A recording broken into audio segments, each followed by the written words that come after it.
នៅឆ្នាំ2026ស្ថានភាពនយោបាយអន្តរជាតិក្នុងតំបន់មជ្ឈិមបូព៌ាបានក្លាយជារឿងតានតឹងខ្លាំងឡើងវិញដែលនាំឲ្យមានការប្រឈមមុខគ្នារវាងសហរដ្ឋអាមេរិកនិងអ៊ីរ៉ង់មូលហេតុសំខាន់ដែលអាចបណ្ដាលឲ្យមានការវាយប្រហាររវាងប្រទេសទាំងពីរនេះមានដូចខាងក្រោម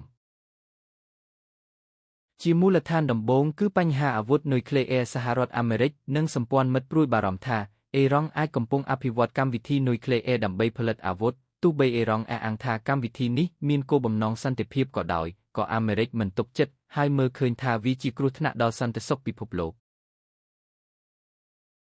មូលហេតុទី2គឺឥទ្ធិពលនយោបាយនិងយោធារបស់អ៊ីរ៉ង់នៅក្នុងតំបន់អ៊ីរ៉ង់តែងតែគាំទ្រក្រុមប្រដាប់អាវុធមួយចំនួននៅប្រទេសផ្សេងដូចជាស៊ីរីអ៊ីរ៉ាក់និងលីបង់សហរដ្ឋអាមេរិកមើលឃើញថាការគាំទ្រនេះបង្កការអធិរភាពនិងគំរាមកំហែងដល់សម្ព័ន្ធមិត្តរបស់ខ្លួននៅតំបន់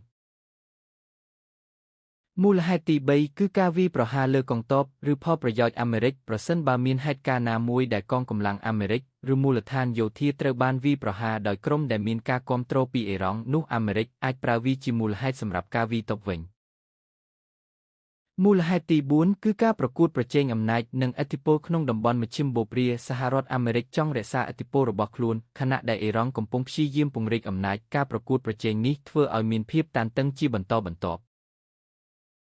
ចុងក្រោយគឺបញ្ហាសេដ្ឋកិច្ចនិងថាមពលតំបន់មជ្ឈិមបូព៌ាជាតំបន់សម្បូរទៅដោយប្រេងឥន្ធនៈហើយការគ្រប់គ្រងឬការប៉ះពាល់ដល់ផ្លូវដឹកជញ្ជូនប្រេងអាចប៉ះពាល់ដល់សេដ្ឋកិច្ចពិភពលោកដូច្នេះប្រទេសមហាអំណាចដូចជាសហរដ្ឋអាមេរិកមានចំណាប់អារម្មណ៍ខ្លាំងក្នុងការពារផលប្រយោជន៍របស់ខ្លួន